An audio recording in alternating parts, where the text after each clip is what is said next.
Or back there in the classroom, well, you'll be able to hear it, I'm sure. If not, it's research. Thank you, sir.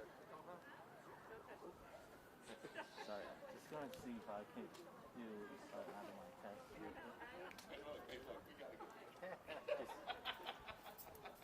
Somehow that Check 1 2, testing 1 2 3 4 5 6.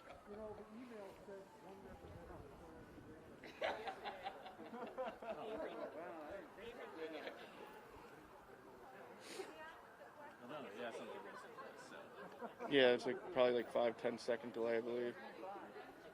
Do you need another one? Yep. Good? Okay.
Hello, everybody.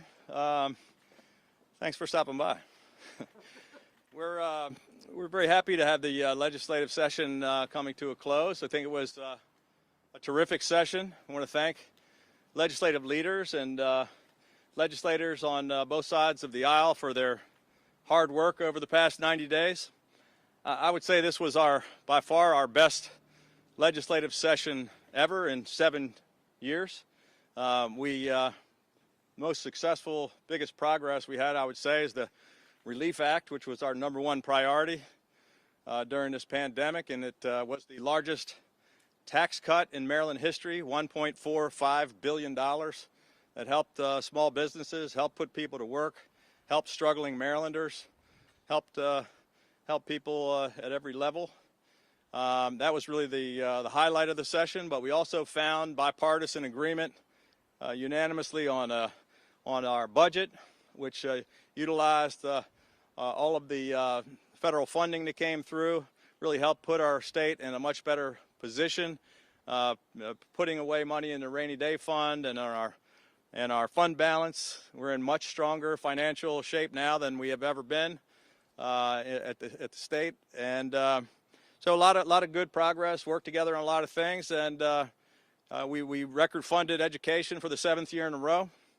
And just want to thank everybody for their hard work. Our work is going to continue to focus on the same things that we always have. I know the legislature is wrapping things up today. We'll have a bill signing tomorrow for whatever bills they do get up to us early, and then we just continue to focus on COVID and vaccines. We're about to hit 3.5 million vaccines. We're about to hit 80% of our population over 65 being vaccinated. We're approaching 50% of our entire population over 18 being vaccinated. We're going to be opening up a mass vaccination site in Anne Arundel County, and we'll be traveling around the state. But with that, I'd be happy to take a couple questions. Governor, question on gambling. Senator Zucker says that that's going to be an emergency bill. I know you always say to us, got to see the bill. But is that something that the state of Maryland needs to move quickly on, especially because Virginia and already have their sports gaming up and running? Well, I haven't seen the bill yet. I think they're talking about getting it done today. But we do think I think they seem to have reached a compromise. I'm not sure everybody's thrilled with the bill, but I think they seem to have worked pretty good agreement to make most stakeholders somewhat acceptable to the bill. And I can't really say exactly without reading it, but I'm pretty sure we'll be able to act on that one pretty quickly. Governor, you've been in this office now 7 years. What lessons have you learned during this process? And as you close it out, what are some suggestions that you give to the body publicly? Well, it's funny, I've only been here 6 years, but it's our 7th session because you come in, after the first one has already started. So it's a little over 6 years. We still got nearly 2 years left. But I think we've learned. I think we've really set an example for the rest of the country and for the folks in Washington down the road that you really, while it doesn't always happen, doesn't happen very often, that even if you disagree and you maybe come from different parties, I think the people elected me because they wanted compromise, they wanted balance, they wanted checks and balances. They don't want just one party or another running off in one direction. And we've been very successful at it. Like I said, I'm the only governor in America to pass a massive tax cut with a liberal Democratic legislature. We worked with them on a number of their priorities, and we've been, I would say, pretty successful. People are happy with the job that we're both doing. Any suggestions for them going forward? Yeah, we just want to continue to work together with them. I would say they ought to just take a look at where the people in Maryland really are and continue to work with us in a bipartisan way and not move too far to the left, because I think that'd be a mistake for them electorally. All right, let's do it. How about we'll let Aaron go? I promise we'll go. You posted on social media earlier today about some of the immigration bills that are moving towards passage today, saying that some of them might create a sanctuary state in Maryland. Could you elaborate on your views? Yeah, I would veto any sanctuary bill that passed the legislature today. Hopefully that won't happen, but we would definitely veto that. Yeah, Governor, the legislature overrode your veto of police reform. I want to get your reaction to that and Yeah. thoughts on what consequences that will have. Well, look, we all shared the same goal of working on police reform. I thought the Senate did a better job than the House, quite frankly. There were probably 7 of their 9 bills that we would have signed. We did let 2 of the bills go into law. The other 3, there actually had some things in there we liked. I've been a huge proponent of body cams for quite some time, and there are a number of other, I think, worthwhile goals in the bill, but a couple of the provisions in there are pretty dangerous, and I think are going to put police officers and civilians' lives at stake. And I'm fairly certain they're going to have to come back and make some changes to those before the next session. Okay. I mean, next session. They're going to have to fix the bills. Yeah, I'm sorry. Go ahead. Thank you, Governor. You didn't have to veto that bill while they were here. Doing so allowed them to override you now.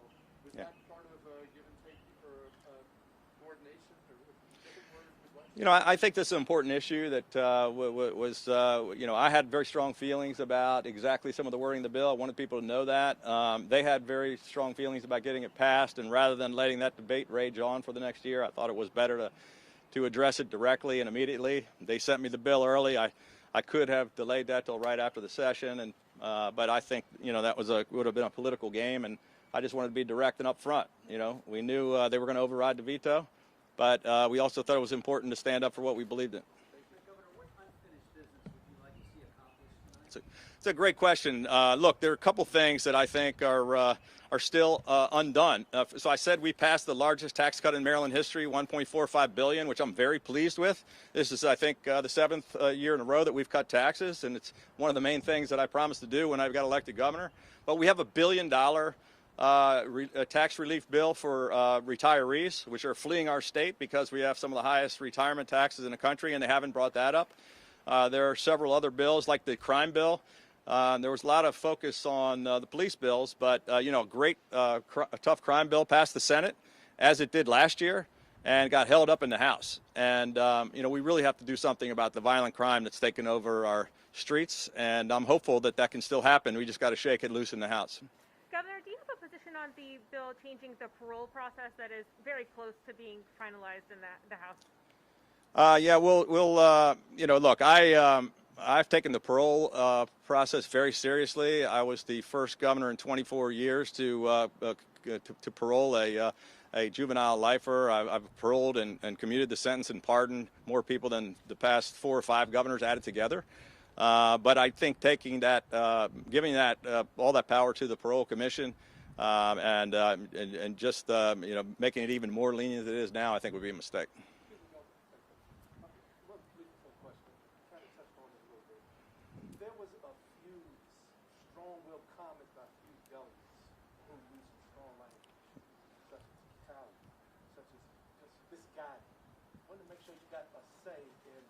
Do you think it's more political, or is it just more emotional? No, I think there's emotions. Look, a lot of people. That's what most politics is today. Is angry, heightened rhetoric. I've tried not to really engage in that. I understand people are passionate about different things, but I think the vast majority of people would disagree with those comments. Anybody else? Hogan, on the crime bill specifically in Baltimore City, we obviously know that the crime is an issue. It's the #1 issue. Yeah. How long do you think? I mean, how long should these House members? You said we had it happen through the Senate last year. Do you think that it's putting people at risk the longer they wait? There's no question about that. I mean, we've got murders are out of control in Baltimore City. It continues to rise every single year. We have 350 people killed. We had very, good common sense legislation that would help that with people committing crimes with guns, repeat violent offenders, a number of other pieces of legislation that we worked together in a bipartisan way that passed the Senate overwhelmingly, that are still not law, and we still have people getting shot in the streets every day. So very frustrating, but I'm still hopeful. I mean, we still got till midnight tonight, and that's one of the most important things to get done today. Governor, going back to the sports betting bill, there are provisions in there that would actually place a cap on the number of licenses distributed. I'm wondering if you're concerned about equity in the bill and making sure that, businesses, all sorts of businesses can get... I think they have addressed equity, and they broadly expanded the number of licenses just to address that issue, but I don't know exactly what's going on with that today. There are, 2,800 pieces of legislation. I'm not following any of them. I'm kind of focused on the vaccines. Are you concerned that, that we're going to see something like we saw for the medical cannabis industry where certain people didn't get licenses, or it was... Well, they made a lot of mistakes in that bill. The Black Caucus wrote that bill and tried to correct it later, but hopefully they won't make that mistake with gambling. Last question. All right. Thank you, guys.